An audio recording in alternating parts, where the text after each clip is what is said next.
Voltamos com o nosso programa nessa quarta-feira abençoada, né, gente? Que programa gostoso, que bom, né, que nós podemos rezar. Tempo propício para isso. E agora nós vamos então às notícias de hoje. Nelson Henrique Batistotti traz pra gente então quais são as notícias de hoje. Boa tarde, Nelson. Salve Maria Imaculada. Boa tarde, Antoniele. Salve Maria Imaculada. Mais um dia aqui trazendo as notícias para vocês.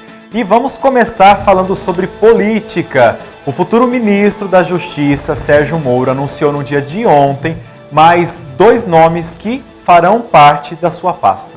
O atual secretário nacional de Justiça, Luiz Pontel, vai subir de posto e virar o número 2 do Ministério de Moro, o secretário executivo da pasta. Já o secretário nacional de Segurança Pública vai ser o general Guilherme Teófilo, que ficou em segundo lugar na disputa pelo governo do Ceará este ano. O general concorreu pelo PSDB e se desfiliou depois disso. Com esses 2 nomes, já são 6 os nomes definidos por Sérgio Moro para o Ministério da Justiça e da Segurança Pública. Combater a corrupção e desarticular o crime organizado são as principais bandeiras de Moro, tarefas que ele também pretende cumprir na parte do Ministério do Trabalho que ele vai herdar. A pasta vai ser dividida entre os Ministérios da Economia, da Cidadania e da Justiça. Há uma intenção de transferir essa parte do registro sindical para o Ministério da Justiça. É um setor que houve muita corrupção no passado. E o objetivo dessa transferência é, sob o guarda-chuva do Ministério da Justiça, eliminar qualquer vestígio de corrupção. Em mais uma semana, em Brasília, o presidente eleito recebeu o embaixador do Japão e as primeiras bancadas partidárias, MDB e PRB. Até aqui, Jair Bolsonaro havia se reunido apenas com bancadas temáticas, como a dos ruralistas e a dos evangélicos. Ontem, pelo Twitter, o MDB disse que vai manter uma independência ativa ao novo governo e que, no curto prazo, não vai ser oposição nem base. Só que um dos filiados ao partido é Osmar Terra, que vai ser ministro de Bolsonaro. Assim mesmo, o líder da legenda na Câmara reforçou que a indicação não foi do MDB. O MDB não reivindicou cargos, não tem pretensão de indicar ninguém no governo, mas tem a responsabilidade de debater uma agenda programática, uma agenda que possa significar geração de empregos, melhora na economia, melhora na qualidade de vida da população. Bom, e nesse período de transição de governo, já foi anunciada a extinção do Ministério do Trabalho. O futuro presidente Jair Bolsonaro disse que nenhum trabalhador irá perder seus direitos, pois estão todos garantidos na Constituição. Para entrar nesta coleção de fungos causadores de doenças, é preciso usar roupa especial. Entre eles está o Lomentospora prolificans, responsável pela morte de um jovem de 17 anos no fim do ano passado. Foi o primeiro registro de morte causada por este fungo no Brasil. O organismo dele não lutava bem contra as bactérias e os fungos, e ele já tinha feito infecções fúngicas anteriores, que deterioraram o pulmão dele. Então o pulmão dele ficou com várias lesões antigas, e provavelmente algumas delas deviam estar colonizadas com esse fungo. O Lomentospora prolificans dificilmente causa doenças em pessoas saudáveis, mas é agressivo em quem tem problemas imunológicos. O fungo está presente no solo, em plantas e em água poluída. A partir do pulmão, ele entra na corrente sanguínea e pode atacar outros órgãos, como o cérebro e os rins. O uso de fungicidas nas plantações colabora para o aparecimento desses fungos super resistentes. Isso porque, quando o agrotóxico é aplicado, os fungos mais fracos morrem, só que os mais resistentes sobrevivem e se proliferam. A descoberta não é motivo para medo, mas é um alerta para os serviços de saúde que tratam pacientes com baixa imunidade. No quarto, tem que ter uma higienização frequente, não pode ter nada que possa eventualmente estar contaminado, como eu falei, vaso de plantas, né? Então, por exemplo, chega um familiar visitar com um vaso de plantas, obviamente ele vai ser barrado. Vamos falar sobre saúde? Olha, as infecções hospitalares causadas por fungos multiresistentes devem se tornar cada vez mais comuns, segundo o pesquisador do Instituto de Medicina Tropical da Universidade de São Paulo, João Nóbrega de Almeida Júnior. Recentemente, ele publicou um artigo sobre o primeiro caso de um paciente contaminado pelo fungos Lomentospora prolificans, na América do Sul. O rapaz havia feito transplante de medula há cerca de um mês, quando foi infectado pelo fungo e acabou morrendo em decorrência desta contaminação. Veja na matéria. O presidente eleito Jair Bolsonaro participou de várias reuniões no Centro Cultural Banco do Brasil, sede do governo de transição em Brasília. Em entrevista a jornalistas, falou sobre vários temas, entre eles o fim do Ministério do Trabalho. Nenhum trabalhador vai perder seus direitos, até porque todos estão garantidos aí no artigo 7 da Constituição. Então, nenhum trabalhador vai ser prejudicado tendo em vista a não existência mais do Ministério do Trabalho. Bolsonaro também falou sobre a pasta do meio ambiente. Um dos mais importantes ministérios do meio ambiente, que tem a ver com tudo, não apenas com o meio ambiente, obviamente, mas tem a ver, por exemplo, com a infraestrutura, as licenças, tem a ver com a questão do agronegócio. O presidente eleito ainda não decidiu quem será o ministro do meio ambiente.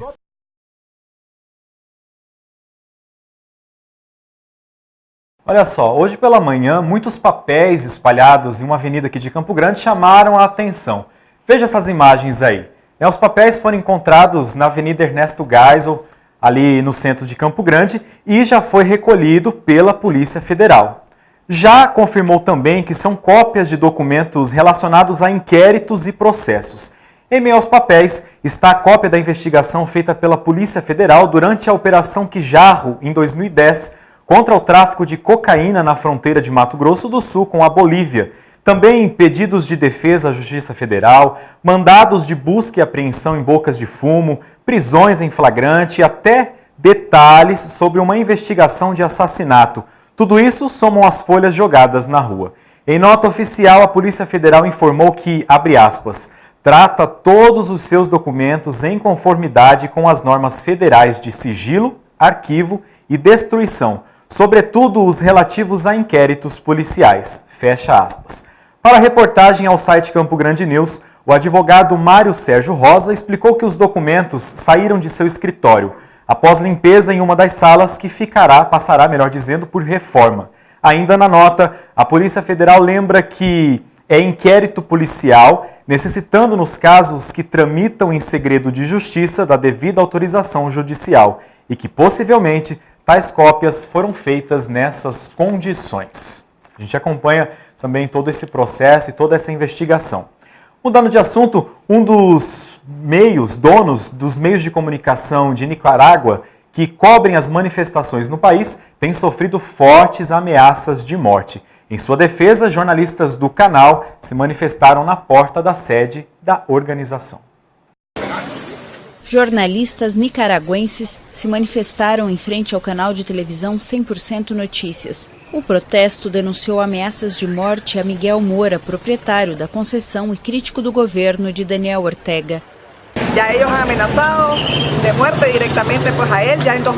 Ele foi ameaçado de morte em 2 das 6 prisões arbitrárias na estrada para Massaia, no caminho de sua casa para o trabalho. Foi ameaçado diretamente. É a polícia sandinista.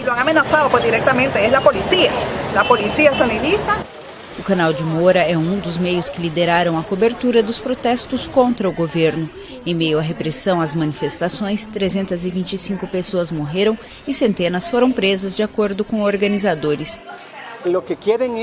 O que eles querem é silenciar não só o 100% Notícias e ao Miguel Moura e seu grupo. Nesta etapa, a ditadura pretende silenciar a todos os meios de comunicações, então há uma perseguição gravíssima e o propósito é que não se fale mais das graves violações cometidas pela ditadura em mais de 7 meses. De acordo com o Centro Nicaragüense de Direitos Humanos, vários jornalistas de meios independentes foram alvo de ataques, assédio e ameaças nos últimos dias. A Federação Internacional de Atletismo reconheceu a saltadora colombiana Caterine Ibargüen como a melhor atleta feminina de 2018. O prêmio foi entregue em Mônaco. A saltadora colombiana Caterine Ibargüen foi escolhida como a melhor atleta feminina de 2018 pela Federação Internacional de Atletismo em uma festa realizada em Mônaco. Estou feliz, estou muito surpreendida. Estou feliz e muito surpresa porque, mais uma vez eu digo, eram excelentes minhas 4 companheiras. Qualquer uma era merecedora deste prêmio por seu talento e disciplina. Então, receber esse reconhecimento para mim é realmente um privilégio. Esse reconhecimento para mim é verdade que é um privilégio. Ibargüen, que recebeu o prêmio do Príncipe Albert de Mônaco, venceu 2 competições de saltos horizontais, distância e salto triplo nos últimos Jogos Centro-Americanos e do Caribe. Ela ganhou os 2 títulos da Liga Diamante em 2 cidades diferentes no espaço de 24 horas. A colombiana não confirmou se vai competir no salto em distância e no salto triplo no Mundial do ano que vem em Doha. Na cerimônia também foi reconhecido como o melhor atleta de 2018 o corredor queniano Eliud Kipchoge, que causou sensação em Berlim em setembro ao alcançar um novo recorde na maratona. E o salário dos servidores municipais aqui de Campo Grande estará disponível para saque hoje, quarta-feira. O montante é referente ao mês de novembro de 2018. A folha salarial contempla aproximadamente 24 mil servidores, entre os ativos, aposentados e pensionistas. O pagamento injeta cerca de 100 milhões de reais. Além disso, em recente entrevista, o prefeito Marquinhos Trade anunciou que vai depositar o 13º salário dos servidores no dia 14 deste mês.